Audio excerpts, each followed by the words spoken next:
Welcome to A Magical Life, Health, Wealth and Weight Loss. I'm your host, Magic Barclay, lead practitioner at Holistic Natural Health Australia and #1 best-selling author. In this podcast, I aim to give you practical tips on how to accelerate and sustain your health, increase your financial, spiritual and emotional wealth, and to look at something that haunts many of us needlessly, weight loss. Now, sit back and enjoy, because it is time for you to create and truly discover a magical life. Welcome back to A Magical Life. I'm your host, Magic Barclay, and today Allie Cass joins us.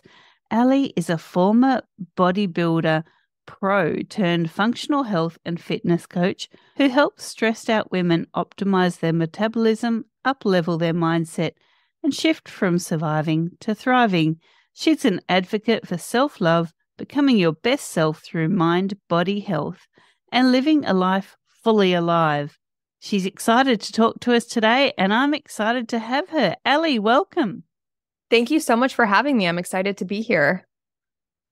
I love your intro. Being fully alive. How many people do we see go through life, here's an Australian term, half-assing it, like either waiting for death or being the walking dead? Life is so precious. You really need to grab it and run with it. You really do. And to answer your question, I would say the majority of society, at least in our Western civilizations, are just on autopilot. They're just cruising through their days, waiting for the weekend, wishing the day was over. And the sad, unfortunate part about that is our days are limited and we never know how many we're going to get. So I'm a big advocate of living life to the fullest, seizing every opportunity, and really making the most out of the time that we have here. I love that. Okay, I ask all of my guests the same 3 questions. Everyone gives me different answers. And I've had a look at the show notes you sent me, and yours are fantastic. So here we go. What can your expertise do to accelerate health? Not just physical, but also emotional and spiritual health. So for me, when I am educating, working with clients, having conversations with people, what I aspire to do and bring to the industry and bring to individuals is to bridge that gap between the mind and the body. I have been in this industry for about 8 years. And as you mentioned, I started out as a fitness athlete, a bodybuilding professional. So I really have seen the physical side of things, both from a physique perspective and just from an overall health perspective. And what I learned through that process myself is that you cannot out-train, you cannot out-diet, you cannot out-supplement or medicate poor beliefs, negative self-talk, wounds that are unresolved, traumas that you don't address from the past. All of those things have an impact on our biology and on our physiology, and ultimately the way that we show up and live our life. So anytime I'm looking at health with people, I get people all the time that ask me about nutrition. They ask me about training, and it always segues into the bigger picture, which is what is going on in your body, what's going on in your mind, and how are those two things influencing each other and integrating with one another? Because that's really the big picture for the ultimate healing pathway that I think a lot of people desire to be on. Very true indeed. We talk about wealth here as well, Allie, and people think wealth is just financial, but it can also be personal and emotional wealth. And I guess that ties into living every day to its fullest. So what are your top 3 tips to creating wealth? Oh, that is a great question. I was just at a women's wealth symposium this past weekend, so I feel like this is really fresh on my mind. So I would say the first tip is living in a state of gratitude. Like you mentioned, we oftentimes think of wealth as a financial thing, and we can certainly be financially or materialistically wealthy, but wealth can apply to anything in life. It can apply to your health. It can apply to your relationships. And I think what's important is that we realize what our values are and we create wealth around that. If your value is freedom, connection, love, purpose, find ways to be wealthy in those.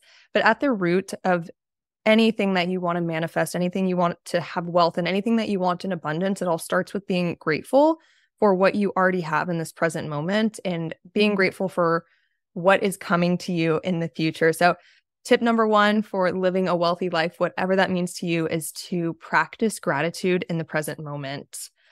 Second tip, I would say invest in yourself. And that includes in your health. I mean, it's so cliche, but there's the saying that health is wealth. And it really is, because if you're not healthy, if you're not feeling your best, showing up as your best, waking up every day ready to go, it does not matter how much money you have. It doesn't matter how much money you want to have if you don't have the ability to experience that to the fullest. Like we're talking about, a lot of the conversation is about how do we experience life to the fullest? And in order to do that, you have to be healthy. You have to feel vitality. You have to show up as the best version of yourself.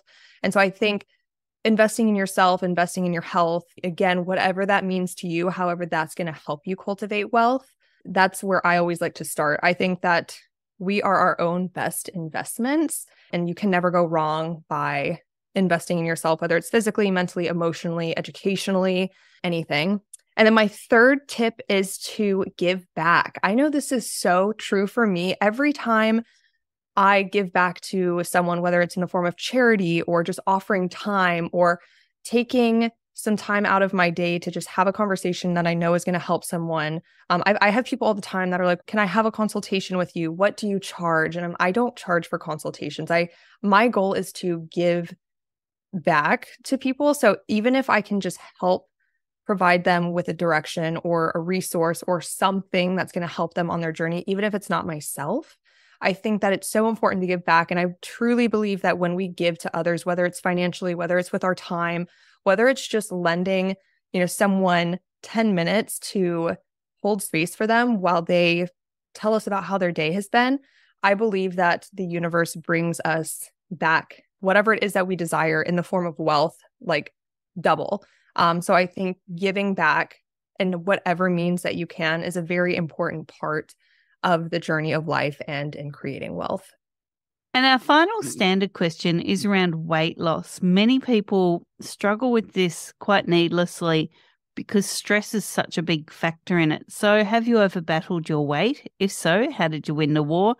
And what can you offer the listeners who might be on this journey, specifically on that stress roller coaster? Absolutely. I had a really big battle with my weight when I was about 22 years old. I had just graduated college. I grew up as an athlete, so physical fitness was always a part of my life. I played collegiate basketball for a few months, decided that it was no longer for me, and decided to quit and put my focus elsewhere. While I was at university, I actually studied abroad in Australia. And let me tell you, you guys can party over there. It was a wonderful time, but I did not have the healthiest habits. So after I graduated, I found myself being the heaviest I'd ever been, exhausted, like brain fog all the time. I wasn't happy with the way that I looked, but more than anything, I wasn't happy with the way that I felt. I was like, I'm 22 years old. I'm way too young for this. And then I had another less severe, but still somewhat of a struggle with my weight about 4 years ago. And this was after I was in the fitness industry. This is after I'd already started competing, and I had issues with weight for different reasons. So the first time that I really struggled with weight, a lot of it was lifestyle induced. I drank a lot of alcohol. I ate very poorly. I didn't really know how to exercise in a way that was suitable for my body and my goals. But there was definitely a level of stress in that process. Right after I kind of hit this breaking point with being my heaviest, my mother was diagnosed with stage 3 brain cancer. I moved across the country and I basically became her primary caregiver. Through that process, I really started to do a lot of research on health, wellness, nutrition, all of these topics, not just for myself, but as a way to cope with what was going on with my mom. I wanted answers and no one could give me those answers. But in that period, my stress skyrocketed exponentially. Fast forward about 9 months and she had lost her battle, unfortunately. And I found myself in a place physically, mentally, emotionally, where I was at my lowest, and stress was a big player in that. The second time that I really battled weight as well, a lot of it was actually stress induced, and not just stress from what we think of. So oftentimes we think of stress as, the financial stress, or I'm going through some turmoil in my relationship and that's a stressor, or I have all these deadlines at work, that's a stressor. What we also don't realize is things that happened in our past that we have not yet worked through or that we haven't let go of, that serves as a form of stress. We have internal stress from toxins, parasites, bacterial overgrowth, inflammation, things like that. And what I had found in myself at that point was that a lot of the stress that I was incurring was coming from the fact that I had not really fully faced the grief that I had around my mother's death, another traumatic death that I had prior to that when I was in high school. And so a lot of it was emotional stress that I was carrying. The second time that I was having this battle, I was doing all the right things with my nutrition, my exercise, my supplementation. So I knew it wasn't that. And that was really the first time that I was like, oh my God, like we talk about how much of a role stress plays, but I'm experiencing it and this is for real. So the remedy for me to that, step number one, always awareness, right? We cannot change what we're not aware of. When I work with clients or even working with myself, my goal is always to bring to the surface what it is that's holding us back or keeping us stuck in that place. For me, some of the biggest mediators to help me move through stress were things like low intensity training. I moved away from doing high intensity workouts. I started doing more restorative movement like walking, yoga. I was still lifting weights, but I was backing off of the intensity quite a bit. I started to dabble in meditation, which has become such a crucial practice for me in my day-to-day life. Practicing things like gratitude, like we were just talking about last question. It's really difficult to feel stressed out while you're simultaneously feeling grateful. So even just shifting the focus away from what it is that's stressing you out and really kind of keeping your mindset on what it is that you have that you're grateful for, all of the positive things in life, because, I'm a firm believer that we need to feel our emotions and we need to move through them. However, there's always something that we can be grateful for, and there's always something that we can learn from any given situation. So practicing awareness, cultivating practices in my daily life that were more restorative in nature, whether it was through movement, through stillness, and then practicing gratitude were huge for me from a stress management perspective. I really love how you just mentioned all the different types of stress.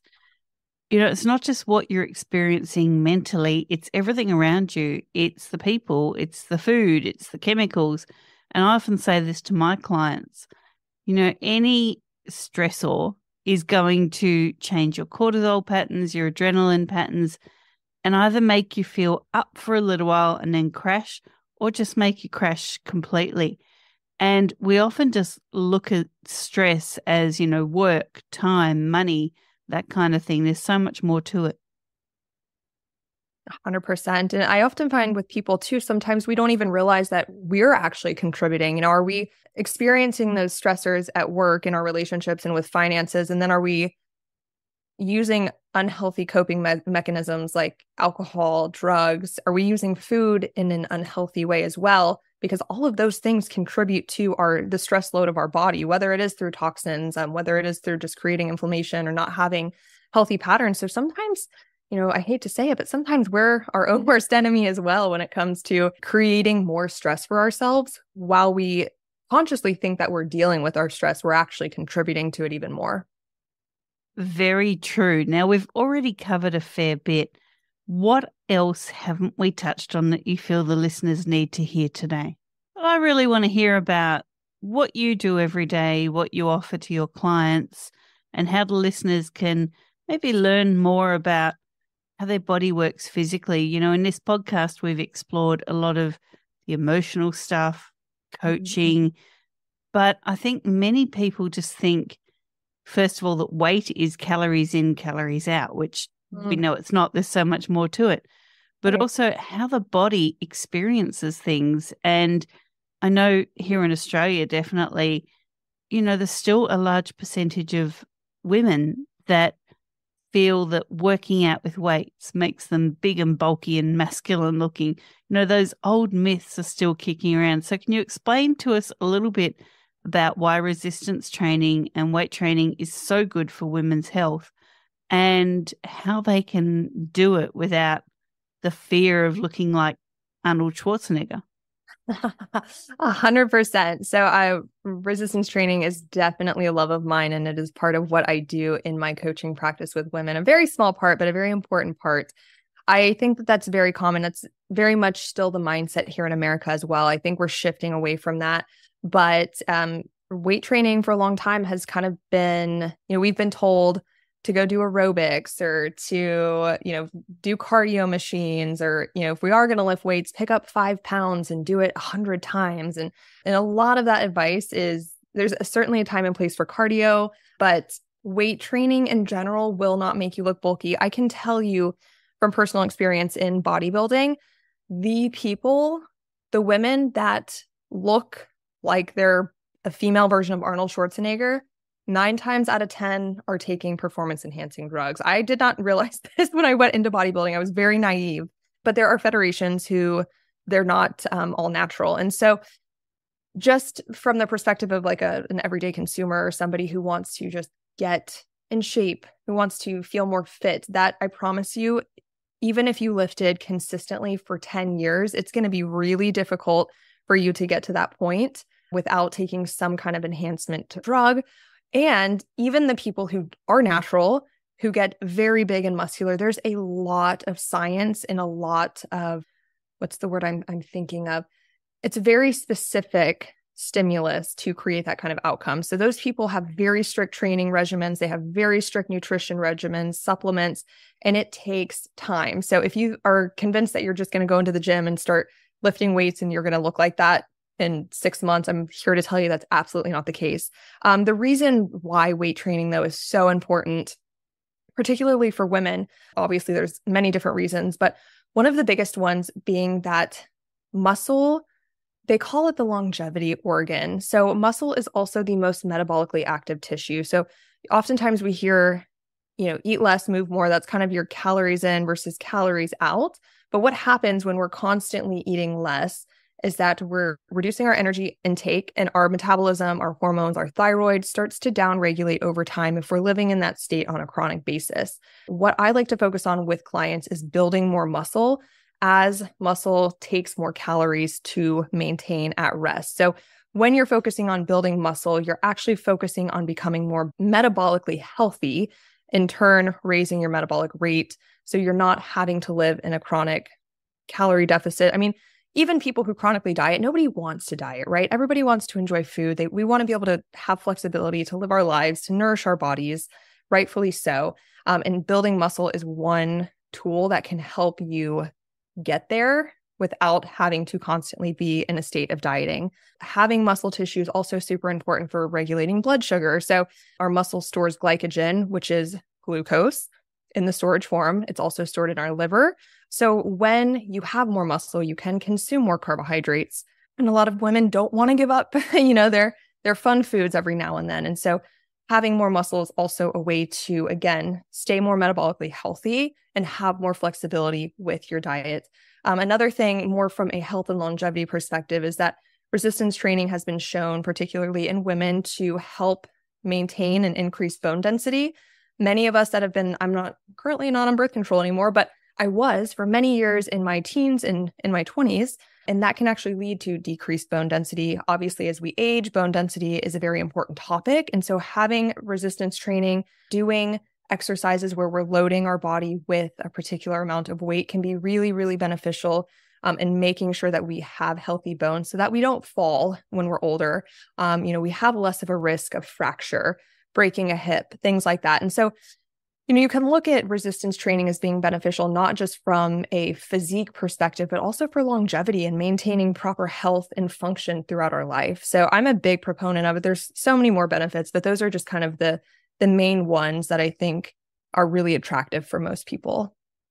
And going back to your introduction, and we were talking about living life fully rather than just waiting for the day to end, waiting for the week to end, hanging out for your weekend and then spending it slave to your home or whatever it is, the tasks that you have to get done before you rush back to work. How can people stop that cycle and really start taking each day as a blessing? That's such a great question. I think going back to the awareness piece, being honest with yourself about what it is in life that you're unsatisfied with. Is it a job? Is it a relationship? Is it your health, your weight, the way you feel? Is how you're feeling in your health, is that holding you back from being able to do the things that you want to do? I think a lot of us turn a blind eye. We know the things in life that are pain points for us that we don't enjoy, but we don't necessarily want to face them all the time because it's painful and it requires us to change. And once it's kind of like that ignorance is bliss, right? So once we know the issue, we know that it's our responsibility and we're the only one to blame if we don't change it. So by not recognizing something, we can kind of live in this state of blissful ignorance, but meanwhile we're, not happy, not feeling healthy, just not feeling satisfied with life. So I think taking inventory and really trying to be brutally honest with yourself about what in your life is not working and can we change it? Certainly there are times where we may not be able to. If you're a single mom and you don't really love your job, but it's really what you need to do right now to make ends meet for your kid, it may not be feasible to quit at this moment or to make a career change. So how can we either express more gratitude for the situation that we're in, or how can we infuse your life with other things that you enjoy? One of the questions that I ask on my intake form is, what is something that you used to do like as a kid or basically before you were an adult that you no longer do? And oftentimes homework items for my clients include reincorporating those things that they used to do that they thought were so much fun, they could just indulge in and get lost in before they had to have these quote unquote adult responsibilities.